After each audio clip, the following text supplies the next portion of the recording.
Hello everybody and welcome to this introductory video. Today I will be talking about ethical hacking and I will also introduce you to the course itself. So first off, you might have noticed that the term ethical hacking is composed out of two words. You have ethical and you have hacking.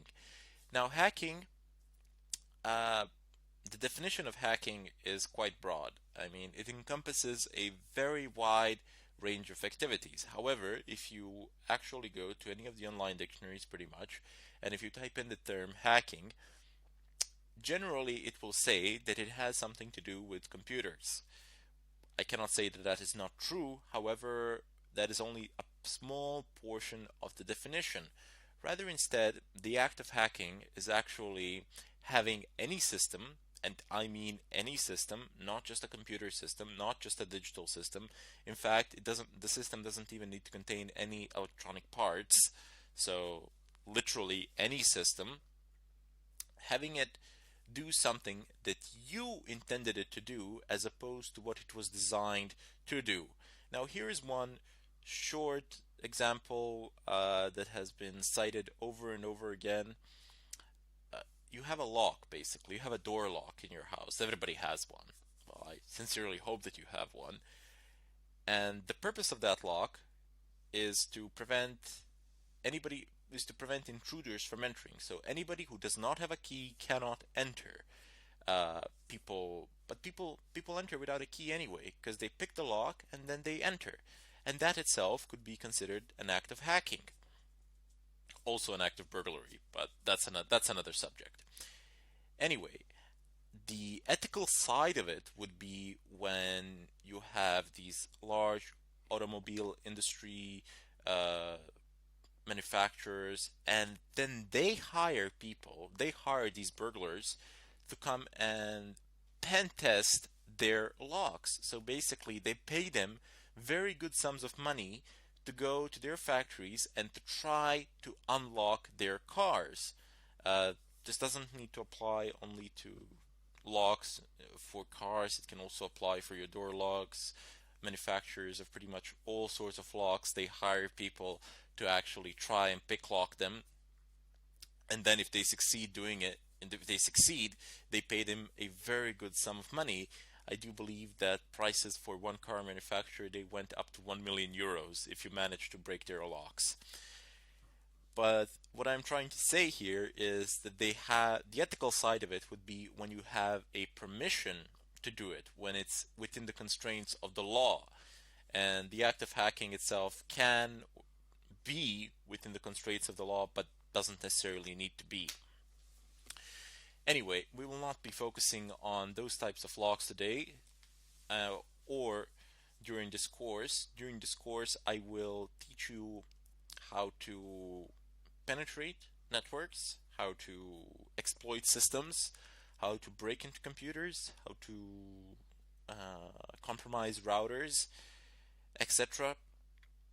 You will be after you've finished this course, after you've absorbed all the information in it, you will gain the ability to do some serious damage.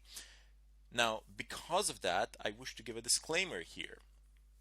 So first off, I do not encourage any sort of illegal activity. Furthermore, I strongly advise against it, and I am against it. So you do not have any legit need to do anything that is against the law with the knowledge that you're going to get during this course, because you're going to get some pretty good knowledge and you can abuse it very easily. It's not that difficult to abuse it. The opportunities are everywhere. They're endless because people tend to use insecure systems, or they use secure systems but they don't know how to operate or configure them, and then in turn those secure systems become insecure. But what I'm trying to tell you is there really is no need. I mean, if you want to do it for the money or something like that, you can make the same amount, if not more, in a perfectly legitimate way. People will pay you to actually test their networks and to see if you can find any vulnerabilities in them and then report them, perhaps even fix them.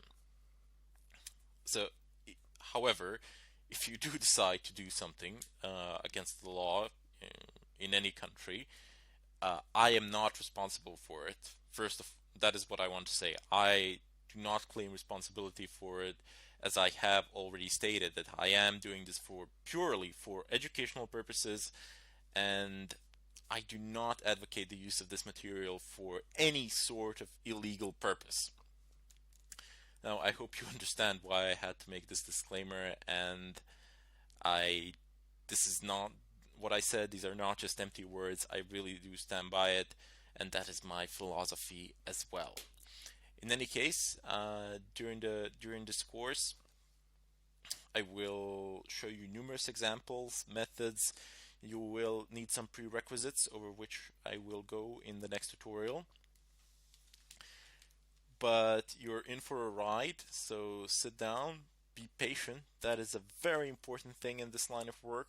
Patience, because everybody has, everybody out there, if you are looking at this tutorial now, if you've typed in the term ethical hacking, I'm guessing that you've seen I'm guessing at some point of time in your lives, like myself, you have seen a movie that involves some sort of hacking with computers, and you see this terminal and you just see them typing in something there, and it just basically works. It works within 5 minutes or something like that. Let me tell you something. That has nothing to do with the real world, or very little to do with the real world. In the real world, people spend countless sleepless nights trying to do something, trying to obtain access, trying to bypass a password protected file or something of a kind on a server, trying to escalate privileges, trying to inject in a SQL injection or something of a kind. And they not only spend countless sleepless nights doing it, but they also spend a long time planning, preparing, and getting a general idea of what they can do, how they can execute an attack, etc. These are not things that you will be able to do within 5 minutes after you sit and open up your computer, your desktop computer, or whatever. You will need time, you will need patience, but above all, you will need to be curious. Curiosity is one of the first steps here, and obviously, since you've actually chosen to listen to this tutorial, to go through it, you do possess it already. You just need to build on it a little bit more, and you'll be where you want to be. In any case, I hope to see you in the next tutorial, and I bid you farewell.